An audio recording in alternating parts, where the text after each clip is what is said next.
오늘 제목은 내가 너를 낫게 하리니 라는 제목으로 함께 말씀을 나누겠습니다. 방금 전에 임시당회를 잠깐 했는데 우리 장로님들에게 장로님들 한 사람 한 사람 아픈 데 있는 거 한번 얘기해 보라고 그랬어요. 그러니까 이제 말씀을 뭐 건강하시다고 하시는 분도 계시고 또 뭐 어디가 아프다 이렇게 말씀하시는 분도 있고, 그런데 제 바람은 우리 장로님들 아픈 곳도 다 싹 고침받고 치료 받으시기를 바랍니다.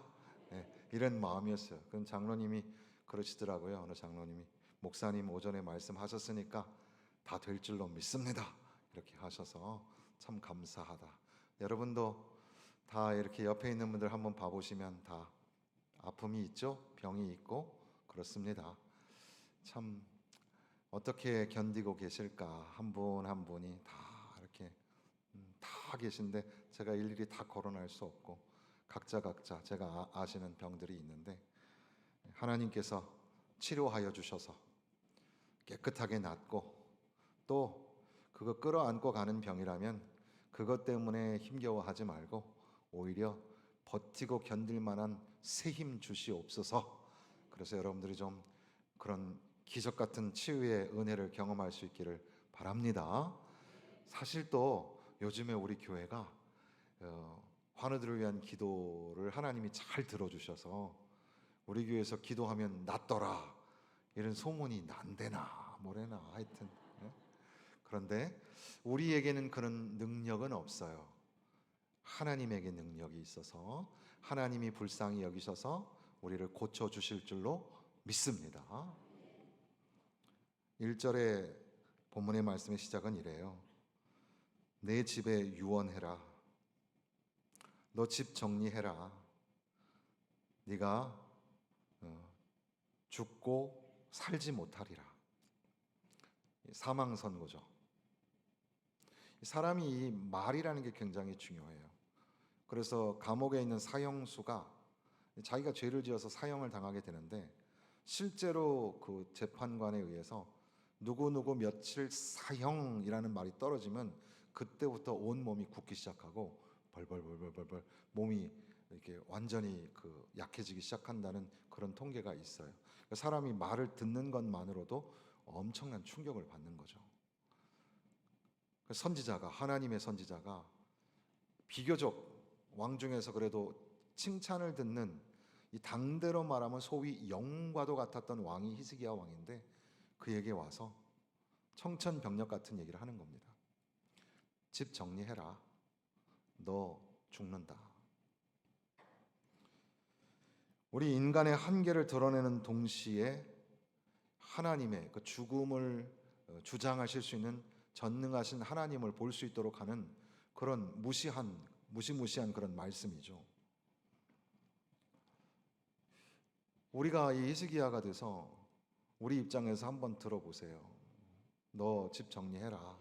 너 죽는다. 이 얼마나 슬픈 일입니까?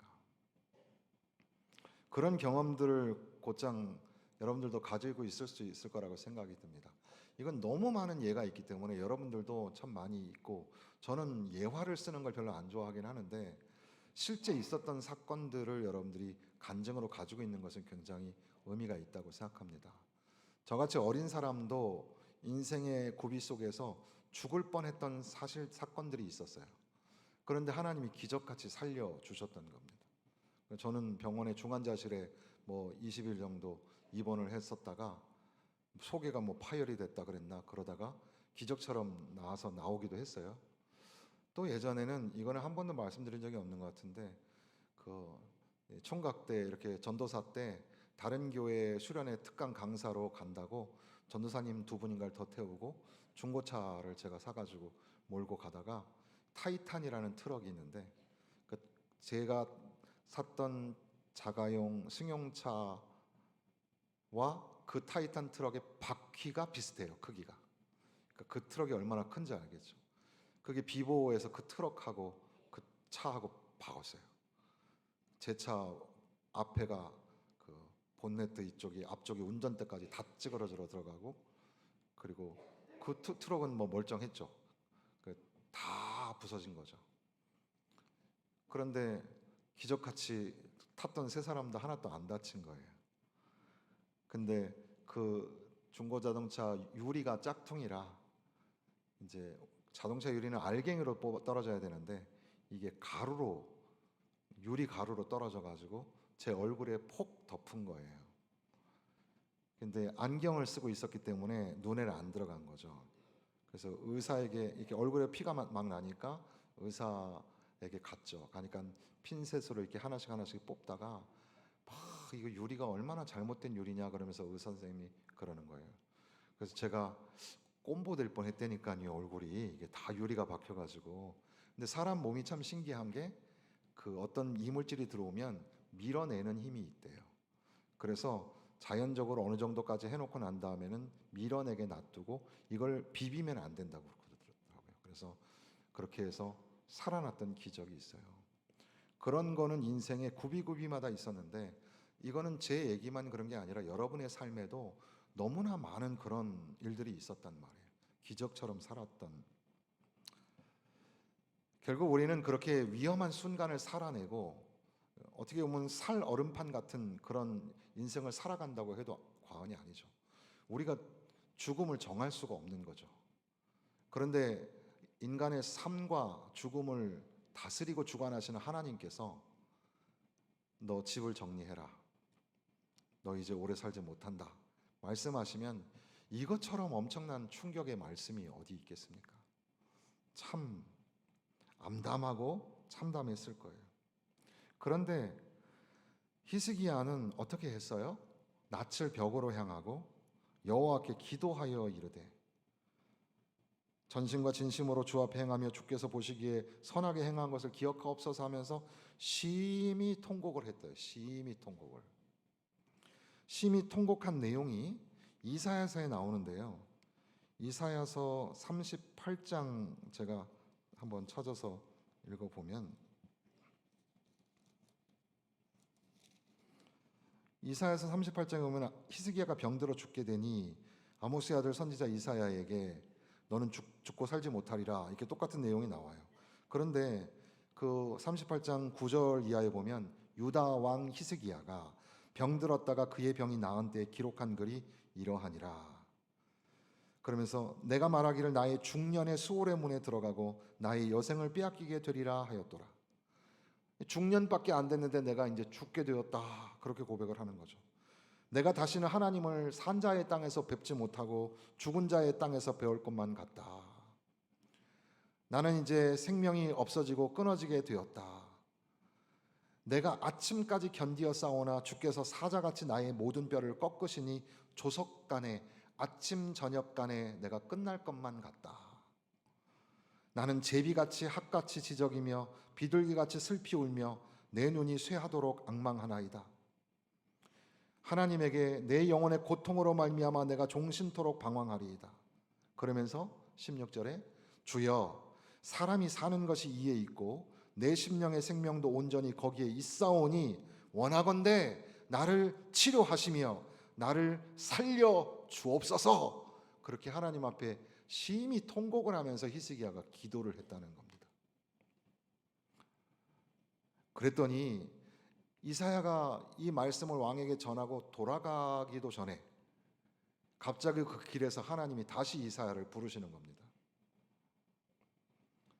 그래서 너는 다시 히스기야에게 돌아가서 내 말을 전하라.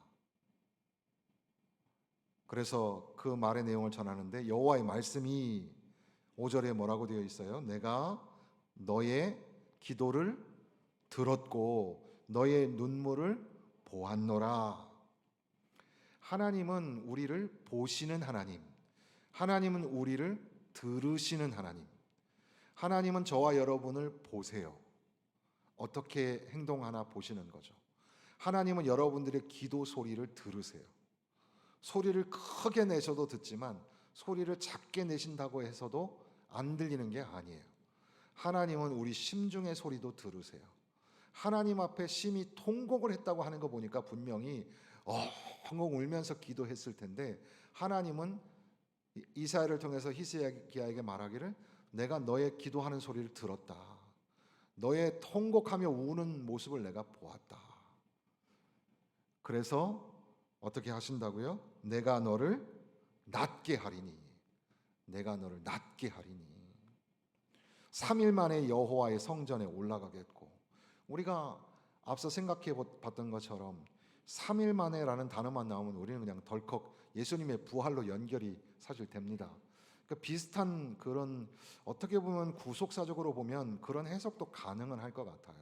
죽었던 자가 살아나는 부활의 역사, 소생하는 그런 놀라운 역사에 대해서도 우리는 상상력을 발휘할 수 있겠습니다만은, 그러나 여기에 있는 것을 그저 이 히브리어의 문법으로 본다면 어떨까요? 금방 너 살아날 거다. 너 지금 죽을 것 같았는데 곧 네가 살아나서 성전에 올라갈 거다. 하나님 앞에 예배하게 될 거고 하나님 앞에 감사하게 될 거다. 내가 너의 기도를 들었다. 내가 너를 낫게 하리니 금방 너는 이제 여호와의 전에 올라가게 될 것이다. 이렇게 말씀하시는 겁니다. 아멘이죠? 참 감사한 일입니다. 우리는 여기서 하나의 방법을 배우게 되는데, 히스기야가 병들어서 죽게 되었을 때 우리에게도 만약에 사형 선고 같은 그런 어떤 일들이 생겼을 때 우리가 할 수 있는 건 뭐죠? 하나님 앞에 기도하는 거죠. 하나님 앞에 심히 통곡하면서, 하나님, 내 날이 조속간에 끝날 것만 같습니다. 학같이 슬피 우는 게 내 모습입니다. 이렇게 처량할 수가 있습니까? 하나님, 살고 죽는 거 하나님 손 안에 있사오니 하나님 나를 살려 주옵소서, 하나님 나를 치료하여 주옵소서, 하나님 앞에 간절히 매달려 기도하면 하나님이 어떻게 하실까요? 하나님이 죽음의 그 시간을 멈추시고 내가 너의 기도를 들었다. 사랑하는 딸아, 사랑하는 아들아, 내가 너의 기도를 들었고 내가 너의 눈물을 보았노라. 그러면서 생명을 연장시켜서 히스기야가 15년을 더 살게 되었단 말이죠. 당장 죽을 줄 알았는데 하나님이 연장시켜 주셔서 살아나게 되었다라는 겁니다. 낫게 하신다. 하나님이 고쳐주신다. 여기서 말씀하시는 이 기적의 역사는 하나님이, 오직 전능하신 하나님만이 하실 수 있는 거죠. 물론 뒷부분에 보면은 이사야가 무화과 반죽을 가져오라 하매 무리가 가져다가 그 상처에 놓으니 나으니라 그랬습니다. 그러니까 분명히 당시에 있었던 치료제, 어떻게 보면 그 당시에 고대 사회 속에서의 하나의 의술의 방편이었을지도 모르겠습니다. 그러니까 우리가 요즘에 병원에 가는 것도 마찬가지예요. 믿음이 있는 사람 병원에 안 가도 돼. 그거는 좀 너무 미련한, 하나님이 기뻐하시는 방법이 아닐 것 같아요.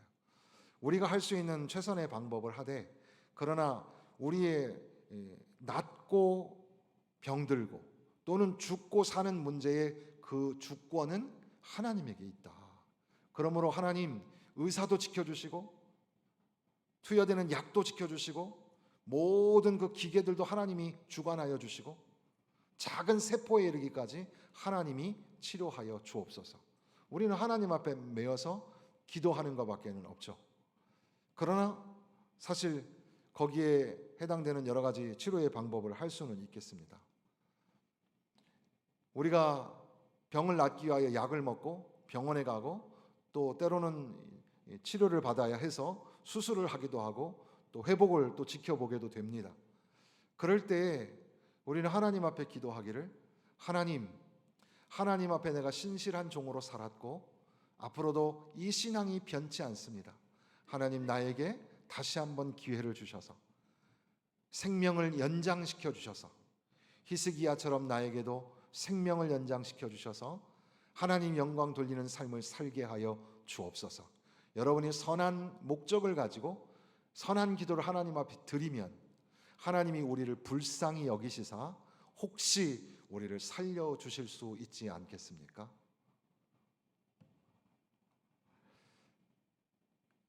그런데 여기서 이 본문의 내용은 그런 내용이에요. 그런데 이 본문의 말씀을 해석하기 위해서 우리는 다른 두 가지를 생각해야 합니다. 첫 번째는 히스기야는 대단한 사람이었다. 보통 역사의 기록은 그렇습니다. 왜냐하면 히스기야의 기도는 여기 처음 나오는 게 아닙니다. 바로 앞으로 몇 장만 더 가면 이 사네립의 침공에 있어서 그렇게 위험천만한 상황을 맞닥뜨리게 될 때에 히스기야는 하나님 앞에 엎드려 기도하게 됩니다. 그러니까 오늘 우리가 호세아서를 오전에 읽었는데 그렇게 고난과 징계와 이 핍박 속에서 하나님께 돌아가고 하나님을 힘써 알기 원하며 하나님 앞에 부르짖어 간구하면 하나님이 살려주신다. 내가 너희를 다시 살리리라. 그렇게 말씀하신 하나님. 그러니까 이렇게 분열왕국 시대에 일촉즉발의 위기의 상황이 계속 맞닥뜨려질 때 히스기야는 기도하는 사람이었다는 사실이죠. 엄청난 이방의 대군이 쳐들어올 때 그걸 감당할 힘이 없었어요. 그때의 히스기야는 기도의 사람, 위대한 기도의 사람이었다는 사실이죠. 그래서 하나님 앞에 막 기도를 했더니 하나님이 이스라엘을 지켜주셨다는 사실입니다. 그리고 나서 이제 여기에 또 새로운 커트의 그림이 한 장 더 들어가 있는 셈인데요. 여기서도 하나님 앞에 기도했더니 하나님이 그의 생명을 연장시켜 주셨다는 겁니다. 그러니까 대단한 사람이죠. 사실 왕들 중에 이렇게 실질적으로 간증을 하고 있는 왕이 얼마나 있을까? 다윗은 물론 여러 가지 산 경험이 있지만 솔로몬을 비롯한 그 후대의 왕들의 삶에서 히스기야처럼 실제 삶에서 하나님이 승리하게 하시고 고쳐주시고 그런 경험을 한 왕이 별로 없지 않습니까? 히스기야는 그런 위대한 영웅으로서의 한 기록에 남을 만한 사람이었다는 사실이죠. 아, 기도하면 되는구나. 기도하면 하나님이 승리하게 하시는구나. 기도하면 하나님이 병도 낫게 하시고, 아멘. 기도하면 죽을 병도 하나님이 살려주시는구나. 아멘. 그러면서 이제 이 말씀들을 읽게 된단 말이죠. 그런데 열왕기하의 이 본문의 내용은 그런 결론이 아닙니다, 사실은. 히스기야는 대단한 사람이 아니다라는 게 결론이에요.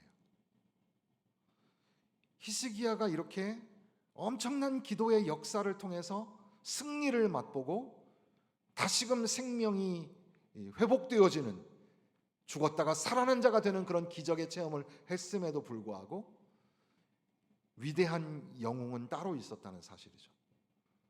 바로 히스기야의 기도를 들어주셨던 전능하신 하나님, 히스기야의 생명을 연장하셨던 그 하나님, 그 하나님이 진짜 주인공이셨고 히스기야는 그의 도구였다는 사실입니다.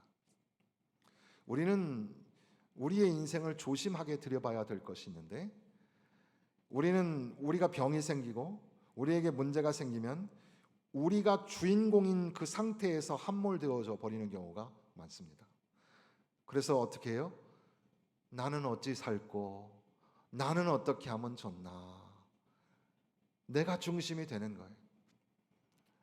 그리고 이제 이 말씀을 들어서, 위로의 말씀 들어서 하나님께 기도하면 되는구나. 하나님 나의 기도를 들어주세요. 하나님 나의 기도를 들어주세요. 얼마나 절박하면 그렇게 하겠습니까? 그런데 사실 이 본문의 말씀은 그런 도전이라고 말하기에는, 그런 어떻게 보면은 신앙의 기본 또는 윤리적인 그런 도전이 이 본문의 말씀일까? 이것은 꼭 기독교에만 있는 것이 아니라 모든 어떤 종교의 경전에는 이런 비슷한 내용이 있지 않을까요? 오히려 너의 기도가 너의 병을 낫게 한 게 아니라 하나님이 너를 불쌍히 여기셔서, 하나님이 이스라엘을 긍휼히 여기셔서 전쟁을 유보시켜 주셨던 거고, 너희가 더 말을 안 들으면 너희는 결국은 그 나라 전체가 쑥대밭이 될 거다, 경고하시는 말씀이거든요. 이 병을 낳은 히스기야가 사실 마지막에 큰 실수를 하게 됩니다.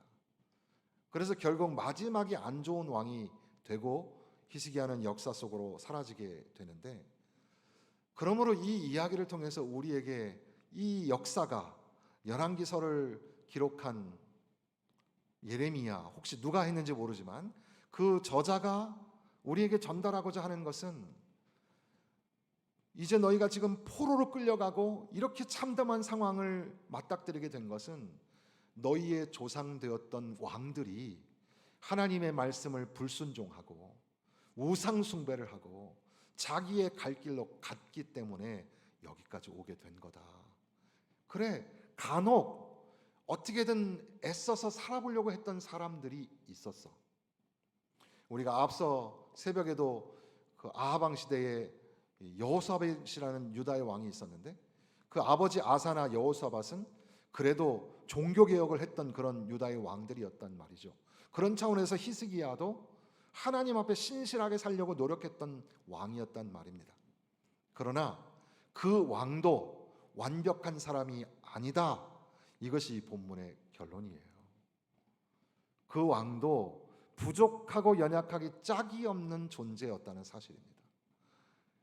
그리고 결국에 실수를 하고만 그런 기록의 왕이 되고 말죠. 이 말씀을 우리에게 하시는 이유는 뭐냐면 히스기야를 통해서 우리에게 경고를 하시기도 하는 겁니다. 그리고 히스기야를 통해서 우리에게 또한 도전을 하시는 겁니다. 우리도 똑같이 히스기야와 같이 병을 만날 수 있습니다. 위기의 상황을 만날 수 있습니다. 히스기야가 기도했던 것처럼 너희도 기도해라. 너희의 기도에 능력이 있어서가 아니라 전능하신 하나님을 신뢰하고 의지하면 하나님이 우리의 기도를 들어주셔서 하나님이 그 전쟁에서 이기게 하시고 하나님이 그 병에서 낫게 하시고 살려주시고 고쳐주실지 모르니까 하나님 앞에 기도해라. 그러나 삶과 죽음은 하나님 손에 있다. 히스기야가 완벽하지 못한 사람이기 때문에 이것이 우리에게 위로가 됩니다. 우리도 완벽하지 못해요. 어쩔 때는 하나님 앞에 믿음 되게 좋은 사람 같은데 또 어떤 때는 믿음이 하나도 없는 사람과 같을 때도 있단 말이에요. 그러나 괜찮아요. 그 기적의 역사는 우리의 힘에서 나오는 게 아니라 하나님이 하시는 거기 때문에 하나님이 불쌍히 여겨주신다면 그러면 우리는 살 수 있다는 사실입니다. 그러나 이것이 경고라고 말씀드린 이유는 하나님의 은혜를 체험하고 승리를 맛보았음에도 불구하고 그 마지막의 삶이 어떻게 갈지는 우리의 선택에 달려 있다는 사실입니다. 그러면 결국 그 사람이 승리를 한 것도 병에서 난 것도 사실은 아무 의미가 없어지게 되겠죠.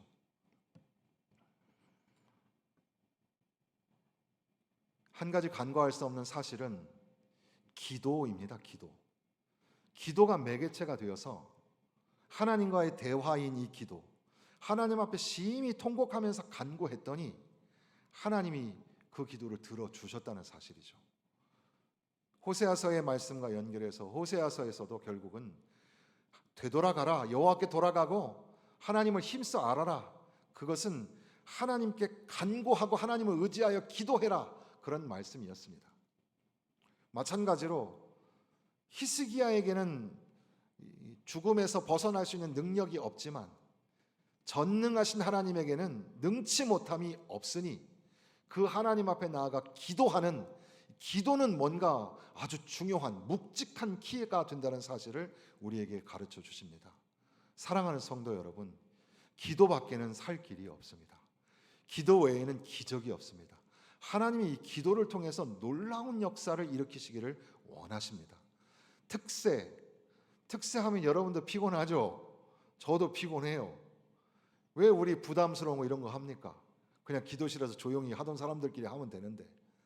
그래도 성도들 특세 부르면 그냥 마음에 거룩한 부담감을 가지고 한 98명, 딱 100명이 안 넘어가 이상하게 새벽 예배 시간에.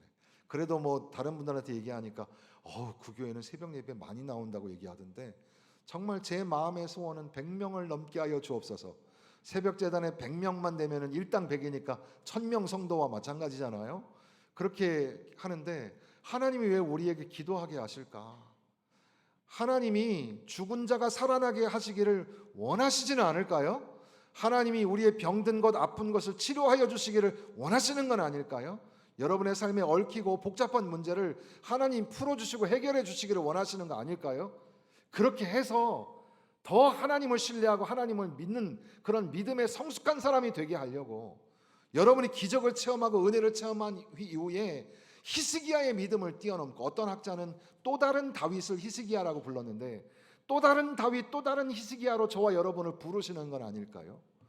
그래서 여러분들에게 은혜를 체험하게 하시고 하나님 앞에 이제 남은 여생 영광을 들리면서 살게 하려고 오늘 우리에게 특별한 은혜의 시간을 주신 건 아닐까요? 혹자는 히스기야가 진실한 기도자였는가 의심을 하기도 합니다. 우린 그걸 정확하게 알 수가 없어요. 이게 신학자들 간에 논쟁이 있단 말이죠.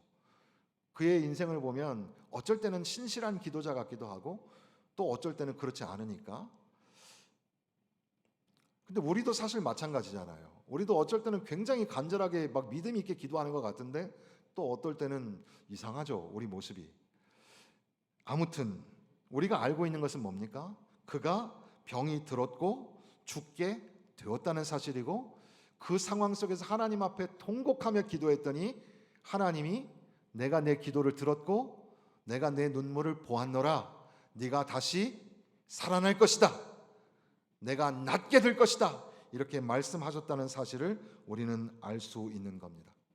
여러분, 우리 이 시간에도 이 말씀을 의지하면서 함께 우리 기도하면 좋겠습니다.